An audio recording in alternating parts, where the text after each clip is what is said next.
Am I the a-hole for refusing to let my dad walk me down the aisle because he cheated on my mom? This is a story I never thought I'd have to tell, but here I am, questioning if I'm the bad guy for setting boundaries that feel necessary. 26F, am getting married next summer to the love of my life. It's supposed to be the happiest time of my life. Planning flowers, music, writing vows, laughing over cake tastings.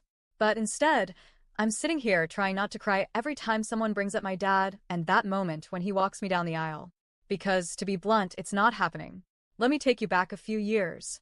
My family used to be solid. Not perfect, but solid. My dad was the classic family man to outsiders, grilling on weekends, coaching my brother's little league team, buying my mom flowers on their anniversary. We looked like a happy, close-knit family from the outside. But I now realize a lot of that was surface level. Because while we were living our lives, my dad was living another one, sneaking around behind my mom's back with a younger woman who worked under him. Let's call her Jenna. And here's the part that makes it sting even more. Jenna wasn't a stranger. She had been around our home. At dinners. At work events. She smiled in our faces.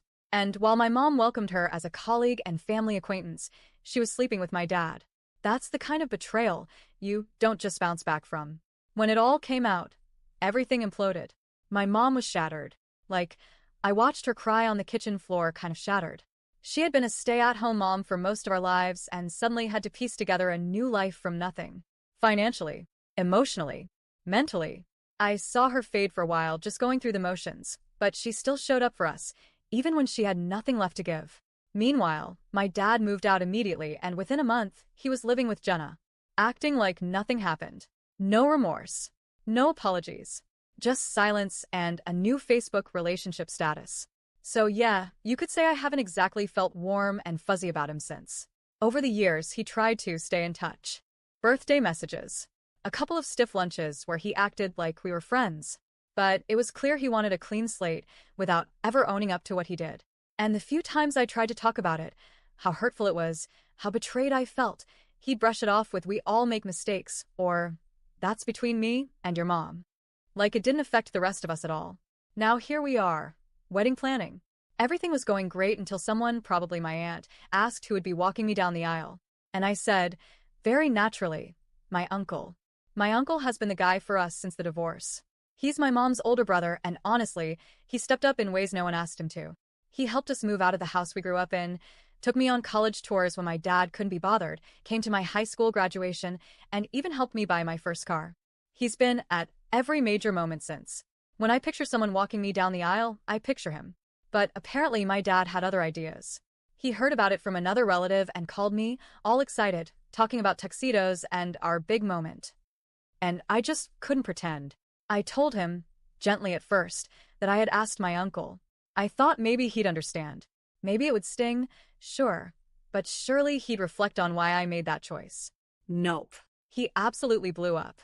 Accused me of trying to erase him from my life, that I was still punishing him after all these years, that I was ungrateful and spiteful. He said some pretty nasty stuff before hanging up on me. And then Jenna decided to get involved. She sent me this long message, like a full essay, telling me how selfish and immature I was, how I was ruining the happiest day of my life by holding on to ancient history. She told me I was being vindictive, that I was humiliating my dad in front of the whole family, and that I needed to grow up and let love in. I didn't even respond. That would have been bad enough. But then other family members started weighing in. Some were telling me I'm being cruel, and that it's tradition for the father to walk the daughter. That I'll regret this when he's gone. Others are more neutral, but still pressuring me to make peace, for the sake of the day. One even said, "You're not marrying your past." But I am bringing my whole self into this marriage, including the parts of me that had to watch my mom break, because of the man who now wants a sentimental father-daughter moment. And that tradition? It's not just a photo op. It's symbolic. It's about being given away by someone who has loved and protected you. He failed at that. Period. My mom and siblings are 100% in my corner. My mom cried when I told her my uncle would walk me, happy tears. She said it was perfect and she was proud of me for standing my ground. My siblings told me I'm doing what feels right and that they'll stand by me no matter what. But I won't lie, this whole situation has shaken me. I keep wondering, am I being too harsh? Should I just let it go and give him the moment he wants, even if he didn't earn it? Is this just old pain blinding me? Or is this me standing up for the version of myself that stayed quiet for too long? So, am I the a-hole for refusing to let my dad walk me down the aisle? Or is this just me protecting my peace, even if it's uncomfortable for others?